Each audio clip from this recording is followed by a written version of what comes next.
3 dias depois de chegar à província, Festo subiu de Cesareia para Jerusalém, onde os chefes dos sacerdotes e os judeus mais importantes compareceram diante dele, apresentando as acusações contra Paulo.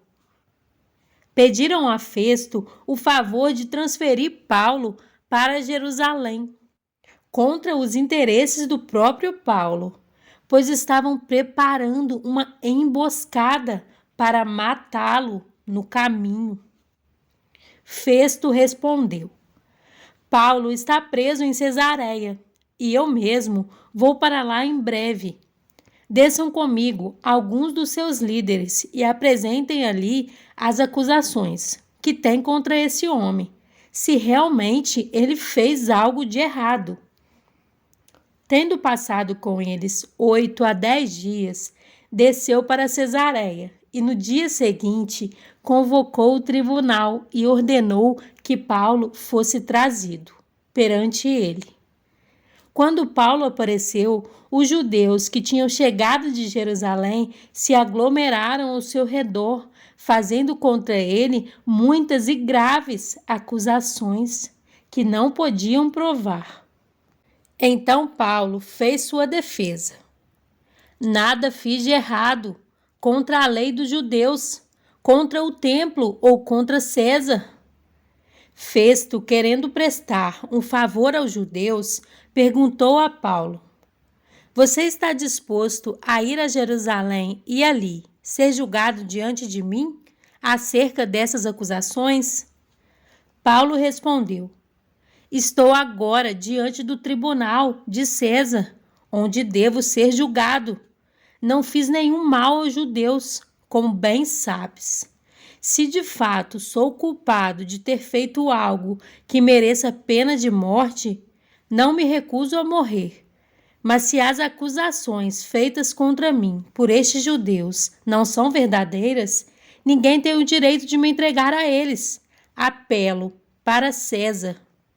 Depois de ter consultado seus conselheiros, Festo declarou: Você apelou para César irá. Alguns dias depois, o rei Agripa e Berenice chegaram a Cesareia para saudar Festo. Visto que estavam passando muitos dias ali, Festo explicou o caso de Paulo ao rei. Há aqui um homem que Félix deixou preso. Quando fui a Jerusalém, os chefes dos sacerdotes e os líderes dos judeus fizeram acusações contra ele, pedindo que fosse condenado. Eu lhes disse que não é costume romano condenar ninguém, antes que ele se defronte pessoalmente com seus acusadores e tenha a oportunidade de se defender das acusações que lhe fazem. Vindo eles comigo para cá, não retardei o caso, convoquei o tribunal no dia seguinte e ordenei que o homem fosse apresentado. Quando seus acusadores se levantaram para falar, não o acusaram de nenhum dos crimes que eu esperava. Pelo contrário, tinham alguns pontos de divergência com ele acerca de sua própria religião e de um certo Jesus, já morto, o qual Paulo insiste que está vivo. Fiquei sem saber como investigar tais assuntos, por isso perguntei-lhe se ele estaria disposto a ir a Jerusalém e ser julgado ali acerca dessas acusações. Apelando Paulo para que fosse guardado até a decisão do imperador, ordenei que ficasse sob custódia até que eu pudesse enviá-lo a César. Então, Agripa disse a Festo: Eu também gostaria de ouvir esse homem. Ele respondeu: Amanhã o ouvirás. No dia seguinte, Agripa e Berenice vieram com grande pompa e entraram na sala de audiências com os altos oficiais e os homens importantes da cidade. Por ordem de Festo, Paulo foi trazido. Então Festo disse: Ó rei Agripa e todos os senhores aqui presentes conosco, vejam este homem. Toda a comunidade judaica me fez petições a respeito dele em Jerusalém e aqui em Cesareia, gritando que ele não deveria mais viver. Mas verifiquei que ele nada fez que mereça pena de morte. Todavia, porque apelou para o imperador, decidi enviá-lo a Roma. No entanto, não tenho nada definido a respeito dele para escrever a Sua Majestade.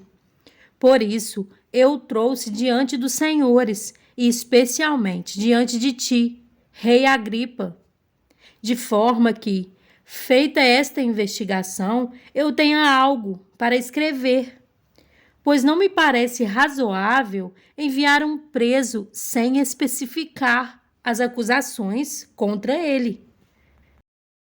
Em João 14, 21 a 26, diz: Quem tem os meus mandamentos e lhes obedece, esse é o que me ama. Aquele que me ama será amado por meu Pai, e eu também o amarei e me revelarei a ele. Disse então Judas, não Iscariotes: Senhor, mas por que te revelarás a nós e não ao mundo? Respondeu Jesus: Se alguém me ama, guardará a minha palavra. Meu Pai o amará. Nós viveremos a ele e faremos nele morada. Aquele que não me ama não guarda as minhas palavras. Estas palavras que vocês estão ouvindo não são minhas, são de meu Pai que me enviou. Tudo isso lhes tenho dito, enquanto ainda estou com vocês. Mas o Conselheiro, o Espírito Santo, que o Pai enviará em meu nome, lhes ensinará todas as coisas e lhes fará lembrar tudo o que eu lhes disse.